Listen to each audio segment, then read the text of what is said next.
नमस्कार, आप देख रहे हैं राष्ट्र प्रथम और मैं हूं आपके साथ में शोभित पाठक। राष्ट्र संवाद कार्यक्रम में सभी दर्शकों का बहुत बहुत स्वागत है।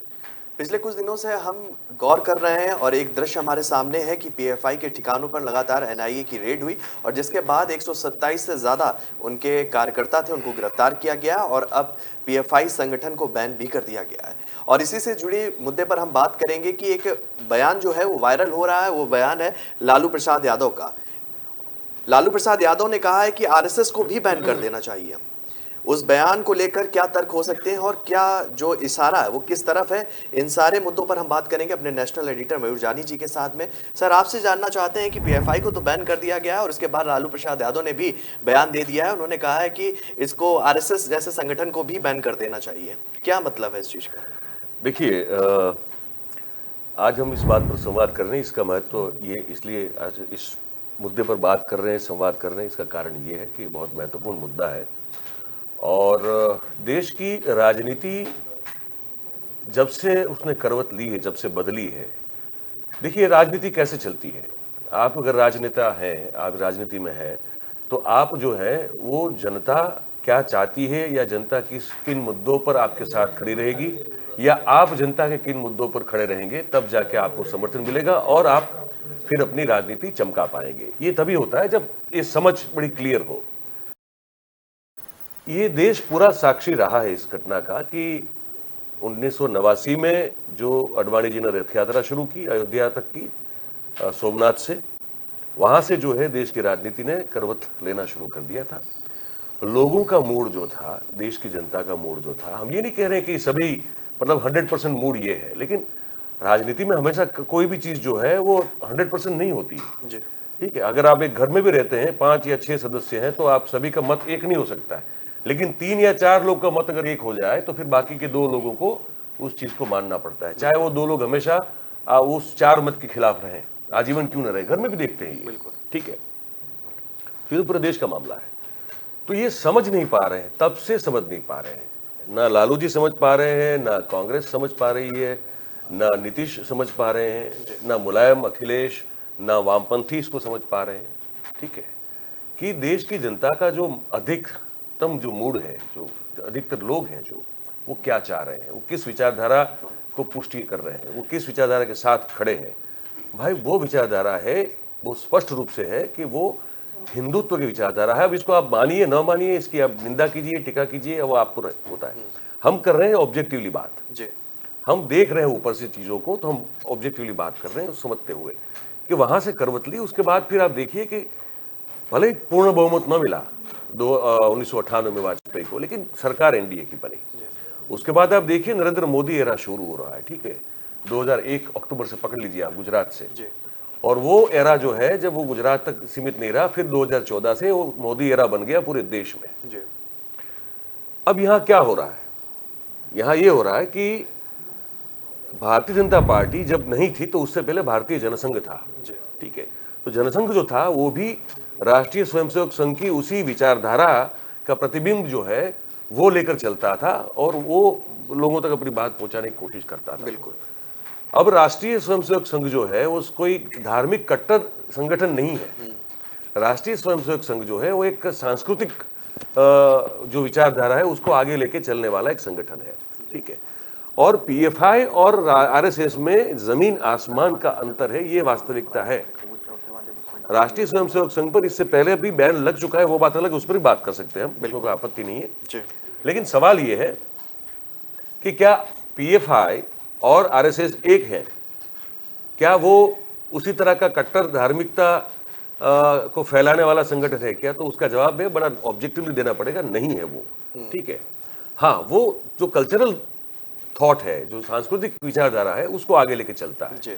और उसमें अब देखिए, हिंदुत्व जैसा कोई शब्द बेसिकली है नहीं, वो कॉइन किया गया था सावरकर के द्वारा। ठीक है, और उसमें जो मूलतः विचारधारा थी वो यही थी कि कल्चरल जितनी भी समानताएं हैं, विविधता में जो भी एकता हमारी है, एक हिंदू कम्युनिटी होने के नाते, चाहे वो हिंदू फिर कश्मीर में रहता हो, कन्याकुमारी में रहता हो, या असम में नॉर्थ ईस्ट में रहता हो, या गुजरात में रहता हो। ठीक है, तो ये हर जगह से जितने भी पूरे भूभाग में जो हिंदू विचारधारा के लोग हैं, और सिर्फ वही नहीं, उसके साथ साथ ये तो बड़े मतलब व्यापक रूप से इसको लेके चलते हैं कि भाई हिंदुस्तान में जो भी रहता है वो सब हिंदू हिंदू विचारधारा, क्योंकि वो एक ही तो है बेसिकली। तो वो ना उसमें मुसलमान का फर्क करते हैं, ना ईसाई का, ना किसी और धर्म का, ठीक है। तो वो एक बड़ा व्यापक उनका एक वो व्याख्या उन्होंने बनाई हुई है, उसमें ये उसको लेके चलते हैं।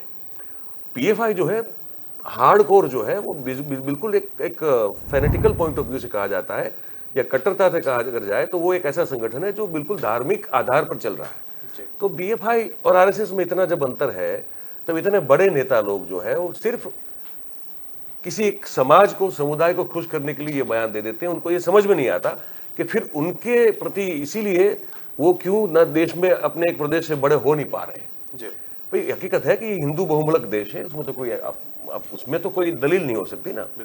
तो जब ये दलील नहीं हो सकती कि भाई अब हिंदू बहुमुल्क देश नहीं है बिल्कुल है। तो आप अब ये 80-20 वाला मामला में जो है योगी वाला नहीं कह रहा हूं मैं, लेकिन मैं ये कह रहा हूं कि जो 80% लोग इस देश में है, अब उनकी भावनाओं को नकार के आप किस तरह की राजनीति कर पाएंगे। मैं ये नहीं कह रहा हूं कि आप एक्सट्रीमिस्ट हो जाइए या आप अंतिमवादी सोच रखिए और कहिए कि नहीं हम तो यही बात करेंगे। आप हर चीज को बैलेंस करके तो चलिए, जब चलेंगे तभी तो आप ठीक से राजनीति कर पाएंगे ना। और सबका भला सोचना वो कोई बुरी बात नहीं, वो बहुत जरूरी बात है, हकीकत में वो अत्यंत आवश्यक है। लेकिन आप एक तबके को खुश करने के लिए बहुत बड़े तबके को हमेशा से नाराज करते आ रहे, ये मैं पॉइंट आउट करने की कोशिश कर रहा हूं। और ये मोदी की पॉलिटिक्स को समझ नहीं पा रहे कि भैया जिसको आप जो बहुत अधिक मात्रा में जो मेजोरिटी में है, उन लोगों को नाराज करके आप तुष्टीकरण की राजनीति करते करते कहां तक पहुंचेंगे।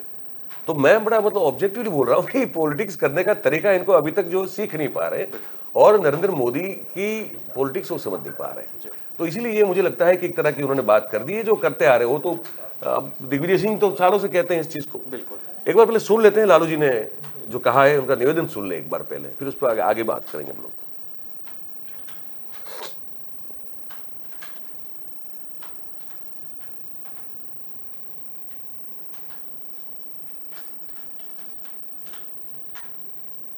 मैं चाहूंगा लालू जी की एक बात जो है सुना दी जाए। पीएफआई का जांच हो रहा है और पीएफआई के तरह जितने भी संगठन हैं इंक्लूडिंग आरएसएस, इस सब पर प्रतिबंध लगाइए, एकरूपता लगे, दिखने को लगे।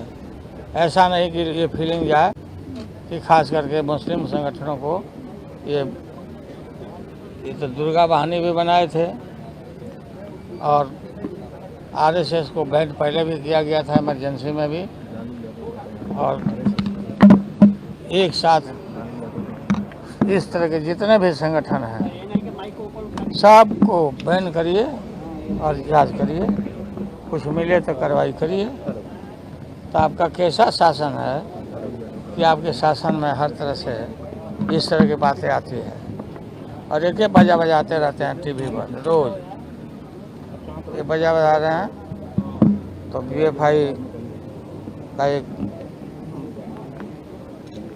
हुआ दिखा रहे हैं लोगों के ऊपर। तो सबसे पहले आरएसएस पर बैन करिए, आरएसएस को। तो देखिए शोभित जी, अब आरएसएस पर बैन की बात कर रहे हैं, अब ये भी कह रहे हैं कि पीएफआई तो अगर कर रहे हैं तो इनको भी कीजिए, मतलब कि, और कह रहे हैं कि जितने भी ऐसे संगठन है सबको करिए। पर यहाँ जो है ना वो निरीक्षित विवेक नहीं कर पा रहे। मैं वही लगातार मुझे जो है इनकी राजनीति में जो चूक नजर आती है वो ये नजर आती है कि वो उस चीज को ऐसे जनरलाइज कर रहे हैं जो उनको नहीं करना चाहिए, और इसीलिए जो है वो राष्ट्रीय राजनीति में ये हमेशा मार खा जाते हैं लोग। अब संघ पर बैन की बात करें, संघ पर 74 साल में 3 बार बैन लग चुका है, ठीक है। पहली बार जो है वो 1948 में लगा था, तब महात्मा गांधी की हत्या हुई थी और उस समय जो है उन पर बैन लगा दिया गया था, ठीक है।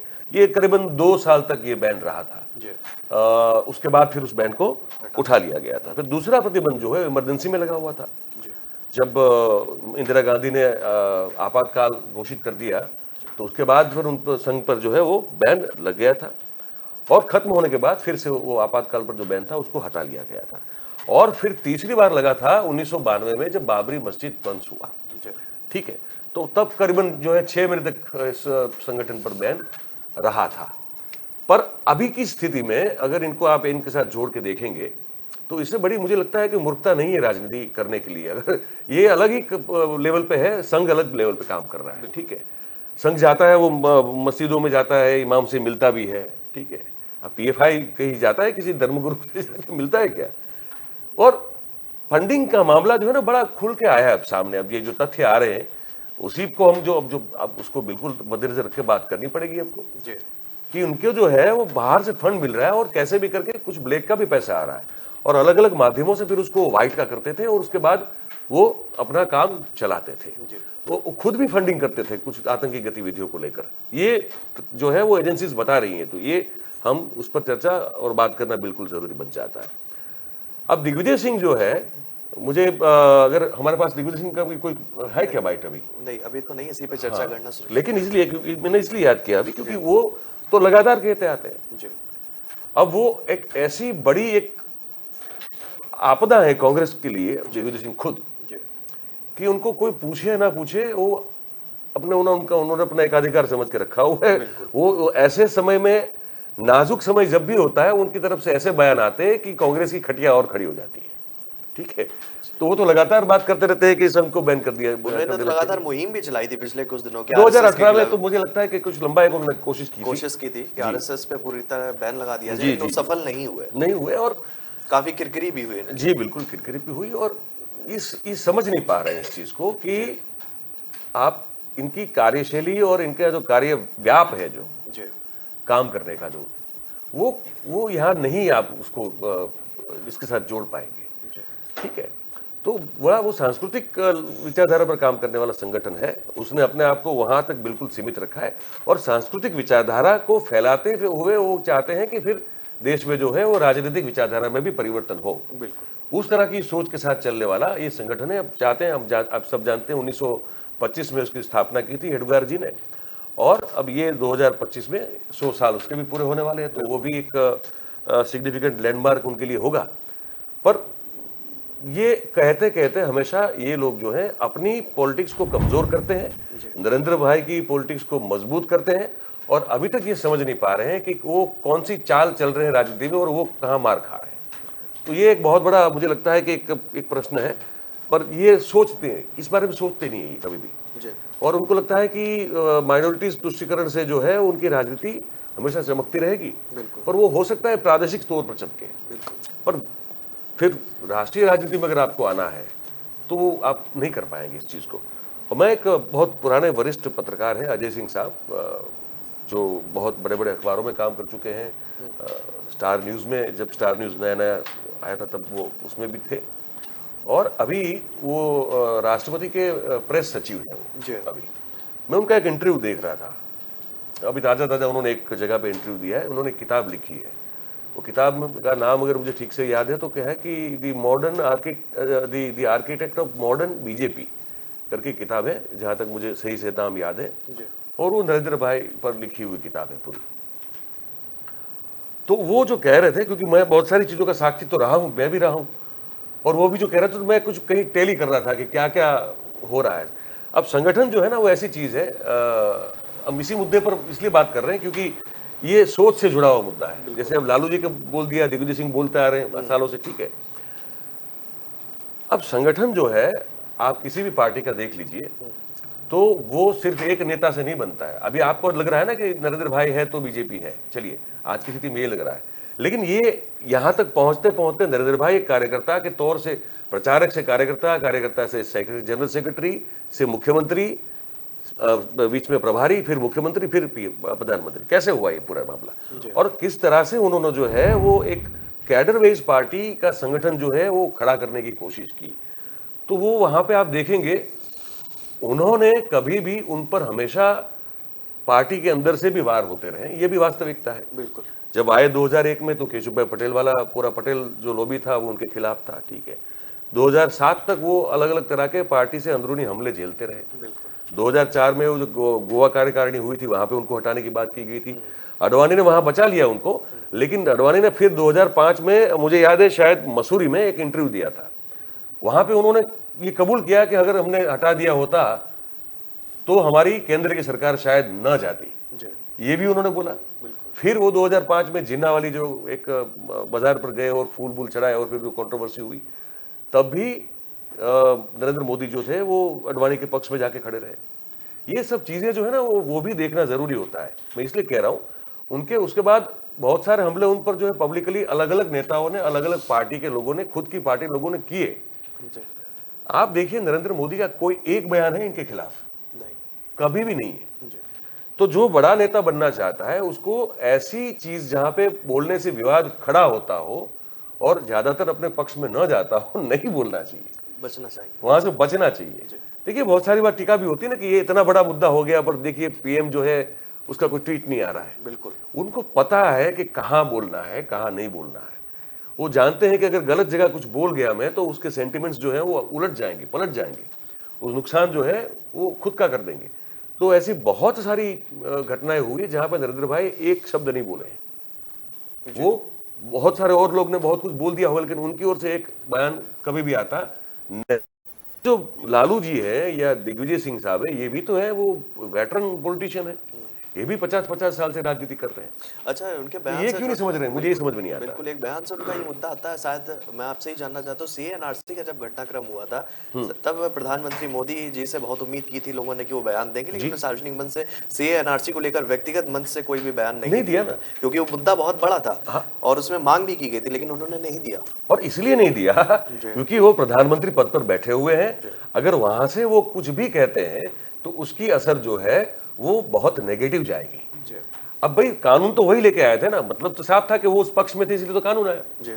अगर उस पक्ष में नहीं होते तो कानून थोड़ी बनता, तो सवाल ही नहीं है। तो वहां उन्होंने जो है अपना बयान परोक्ष रूप से दे दिया था कि भाई हमें कानून लाए, मतलब हम इसी पक्ष में हैं।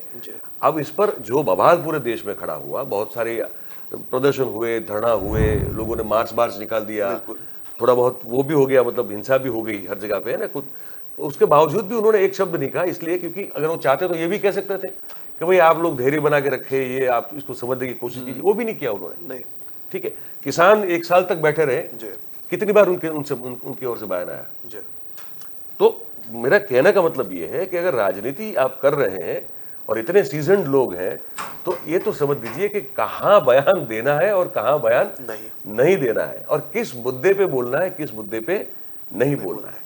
जब तक ये नहीं कर पाएंगे तब तक इनकी राजनीति को आप समझ नहीं पाएंगे। तो ये एक बहुत बड़ी एक दुविधा है ये विपक्ष जितने भी हैं उनके लिए कि उनको पता ही नहीं कहां बोल लेना है, तो वहां मार खा जाते हैं। बिल्कुल।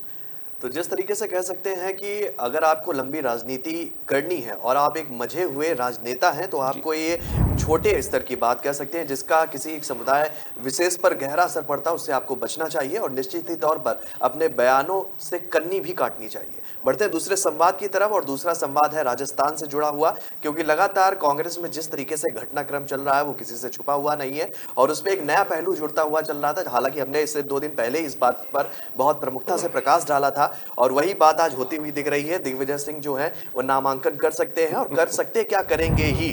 इसी मुद्दे पर हम सीधे जुड़ेंगे अपने नेशनल एडिटर मयूर जानी जी के साथ में। सर, क्या कहेंगे उनकी इस गतिविधि पे? ये अब हमने तो रोशनी डाल दी थी उस पर 2 दिन पहले कि ये होने वाला है, ठीक है ना, और ये होने जा रहा है अभी।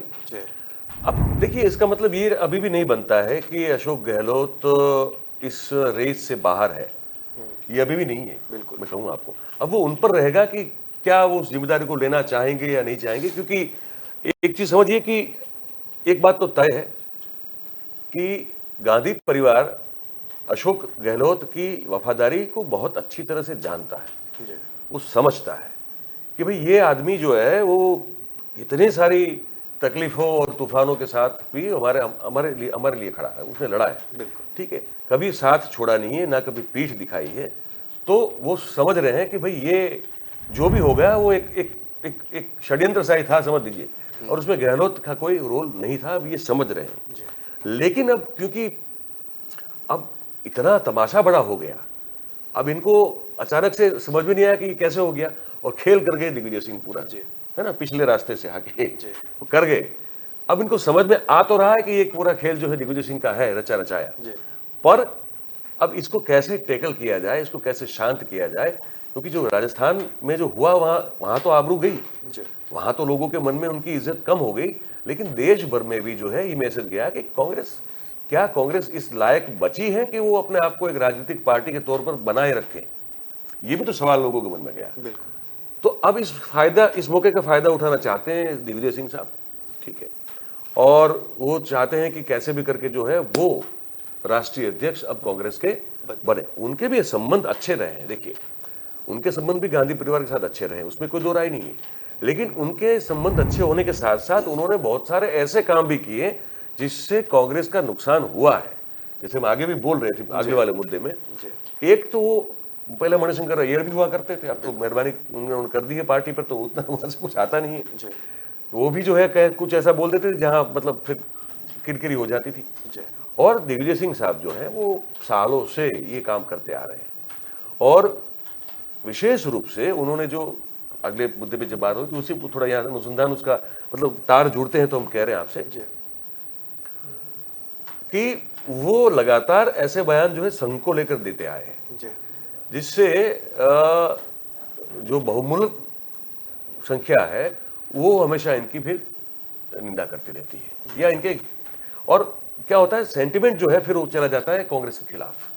तो ये चक्कर है, अब उनको बनना है राष्ट्रीय अध्यक्ष। पर हम जो समाचार हमको मिल रहे हैं वो ये है कि ये कांग्रेस अध्यक्षा अभी जो है सोनिया गांधी, वो बात करने वाली है अशोक गहलोत से। कल पहुंच गए थे, बिल्कुल, अभी आज मुलाकात होनी है, और वो मुलाकात में मुझे लगता है कि बहुत सारी चीज़ों का जो है वो कुछ खुलासा भी होगा, कुछ चीज़ों का पर्दाफाश भी होगा, और अशोक गहलोत के द्वारा जो है वो स्पष्टतापूर्वक कहा जाएगा कि भाई ये इतने सालों की वफादारी का इनाम ये मिला कि जाहिर तौर पर हमको गद्दार की उपाधि दे दी गई है। तो अब मुझे लगता है कि गेंद जो है वो कांग्रेस अध्यक्षा के पाले में है।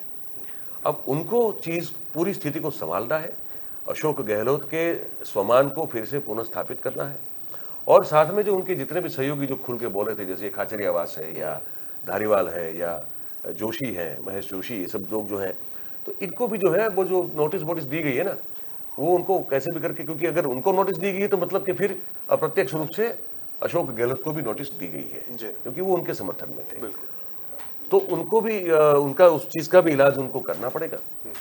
तो हमको लगता है कि एक वो काम बड़े तौर पे जो हाथ में लिया जाएगा, और इसके बाद अब क्योंकि दिग्विजय सिंह बड़े नेता हैं कांग्रेस के, उसमें तो कोई दो राय है नहीं, पर उनको अब कैसे रोका जाए ये नामांकन भरने से, या तो फिर अगर वो भरना चाहते ही हैं तो कैसे फिर जो है वो ऐसा कुछ किया जाए ताकि कांग्रेस अध्यक्षा और अशोक गहलोत के बीच के संबंध बने रहे, राजस्थान में कांग्रेस की सरकार एक अपना जो बाकी एक साल है वो पूरा कर सके, और फिर जो खोई हुई इज्जत है वो पा सके वापस, ताकि कांग्रेस में फिर से अगर सरकार राजस्थान में अगर बनाने की कोशिश करे तो उनमें उनको सफलता मिलने की संभावना बढ़ जाए। और मतलब बहुत सारा डैमेज हुआ है, तो हर चीज से, हर एंगल से उस डैमेज को उनको कंट्रोल करना है।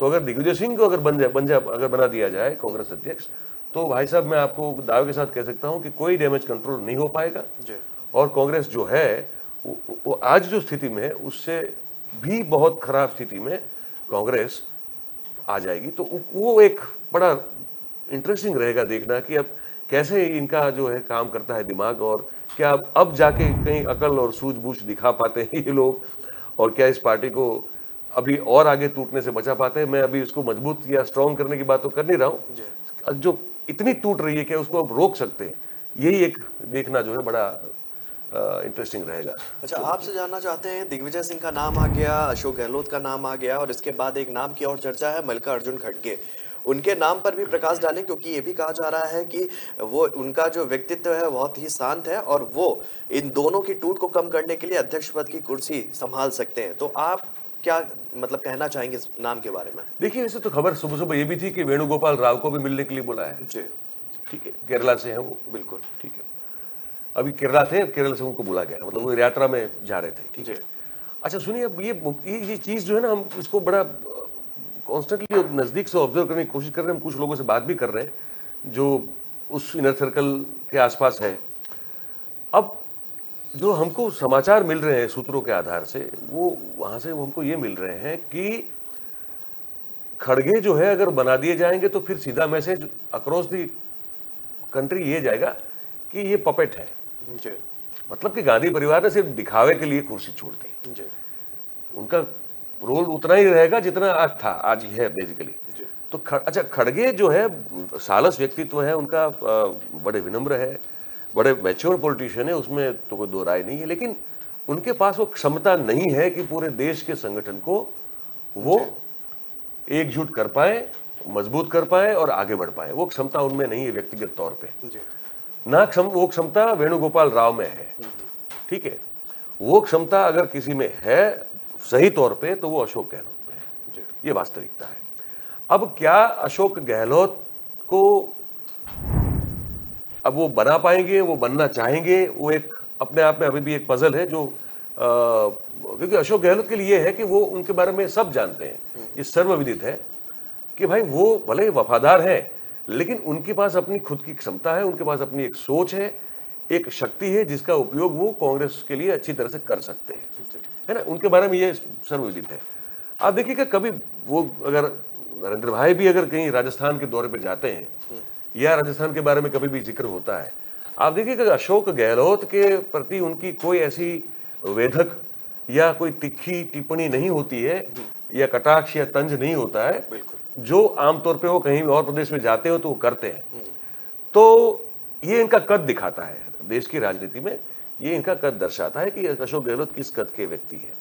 तो खड़गे फिर बने या वेणुगोपाल अगर राव बनते हैं तो फिर वही है, रबर स्टैंप आपका राष्ट्रीय अध्यक्ष माना जाएगा, तो भारतीय जनता पार्टी को प्रहार करने के और मौके मिलेंगे, ठीक है। तो फिर तो उनके लिए तो मजे ही मजे हैं फिर। और दिग्विजय सिंह बनते हैं तो उससे तो बड़ा कोई सुख भारतीय जनता पार्टी को है ही नहीं, क्योंकि फिर तो रोज ऐसे बयान आएंगे जो कांग्रेस को खत्म करते रहेंगे और भारतीय जनता पार्टी को बैटिंग के लिए जो है एकदम फ्लैट विकेट देते रहेंगे, जाके वो डायरेक्ट बॉल पे छक्का मार सकेंगे। तो अब ये स्थिति है, देखिए अब कांग्रेस में एक दो दिन में पता चलेगा क्या होने वाला है। बिल्कुल, अब देखने वाली बात ये होगी कि कांग्रेस में अध्यक्ष पद की कुर्सी पर कौन विराजेगा और किसके हाथ में जो है बागडोर आएगी कि कांग्रेस की सत्ता को पुनर्स्थापित करे और उसकी जड़ों को फिर से मजबूत करे देश के अंदर। तो फिलहाल राष्ट्र संवाद कार्यक्रम में आज हमारे साथ इतना ही। हम अगला कार्यक्रम हमारा न्यूज रूम लाइव है, उसमें भी कई मुद्दे हैं। प्रधानमंत्री मोदी की यात्रा का भी जिक्र करेंगे क्योंकि गुजरात में 2 दिवसीय यात्रा पर प्रधानमंत्री मोदी पहुंच चुके हैं और सूरत से शुरुआत कर चुके हैं रोड शो की। तो इस मुद्दे पर और भी विस्तार से प्रकाश डालेंगे। फिलहाल आज के लिए राष्ट्र संवाद कार्यक्रम में इतना ही। तब तक के लिए हमें दीजिए इजाजत। नमस्कार।